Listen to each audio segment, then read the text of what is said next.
കാണിക്കണമേ കർത്താവേ. ഇന്ന് നടക്കുന്ന ആരാധനകൾക്ക് വേണ്ടി പ്രാർത്ഥിക്കുന്നു. അനേക ഭാരങ്ങളിൽ ഒഴിക്കുന്ന കുടുംബങ്ങളുണ്ട്, തകർച്ചയിലൂടെ കടന്നു പോകുന്ന കുടുംബങ്ങളുണ്ട്, വ്യക്തികൾ തകർന്നു പോകുന്നവരുണ്ട്.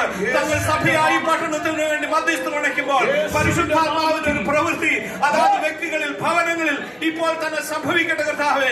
അവർ ശത്രുവിന്റെ കരങ്ങളിൽ നിന്ന് വിടുവിക്കപ്പെടട്ടെ കർത്താവേ. നിത്യതയ്ക്ക് വേണ്ടി നിയമിക്കപ്പെട്ടിരിക്കുന്നവർ ഈ ദിവസങ്ങൾ കർത്താവിനെ അറിയുവാൻ അവിടുന്ന് മുഖാന്തരങ്ങൾ ഒരുക്കണമേ കർത്താവേ.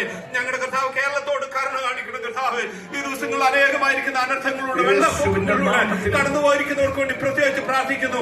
കാലാവസ്ഥയ്ക്ക് നൽകിയിരിക്കുന്ന ആശ്വാസത്തിനായി സ്തോത്രം ചെയ്യുന്നു. എന്നാൽ മരണത്തിൽ, വേദനയിൽ, ഭാരങ്ങളിൽ വ്യാകുലപ്പെടുന്ന ഏവരുടെ പേരിലും അവിടുത്തെ കരം നീട്ടണമേ, കരുണ കാണിക്കണമേ കർത്താവേ. മനസ്സലിയണമേ കർത്താവേ. ഞങ്ങളുടെ കരത്തിൽ ഏൽപ്പിച്ച് പ്രാർത്ഥിക്കുന്നു. ഞങ്ങളുടെ രാജ്യത്തോട് മനസ്സലിയണം. വിവിധ സ്ഥലങ്ങളിൽ പ്രളയത്തിലായിരിക്കുന്ന ദേശത്ത് ദൈവികമായിരിക്കുന്ന കരനീട്ടി ആശ്വാസങ്ങളെ പകരണമേ. ഞങ്ങളെ ഭരിക്കുന്നവർക്ക് വേണ്ടി പ്രാർത്ഥിക്കുന്നു. വിവേകം കൊടുക്കണമേ, ജ്ഞാനം കൊടുക്കണമേ. ദൈവത്തെ ഭയപ്പെടുവാൻ, മനുഷ്യനോട് കരുണയുള്ളവരായി പെരുമാറുവാൻ ദൈവം കരുണ കാണിക്കണമേ കർത്താവേ. പ്രത്യേകിച്ച് ഈ സമയത്ത് കർത്താവ് ഞങ്ങളുടെ ദേശത്ത്, ഞങ്ങളുടെ രാജ്യത്ത് പീഡനങ്ങളിലൂടെ ഈ സമയത്ത് കടന്നു പോകുന്ന സഭകളുണ്ട്. അവരെ ഞങ്ങൾ സമർപ്പിക്കുന്നു. ദൈവത്തിന്റെ കരവിടെ നീട്ടണം. അത്ഭുതങ്ങൾ, അടയങ്ങൾ, വീര്യപ്രവൃത്തികളാൽ സഭ വളരുന്നതിനാൽ സ്തോത്രം ചെയ്യുന്ന കർത്താവേ. ഞങ്ങൾ കർത്താവ് ലോക സമാധാനത്തിന് വേണ്ടി പ്രാർത്ഥിക്കുകയാണ്.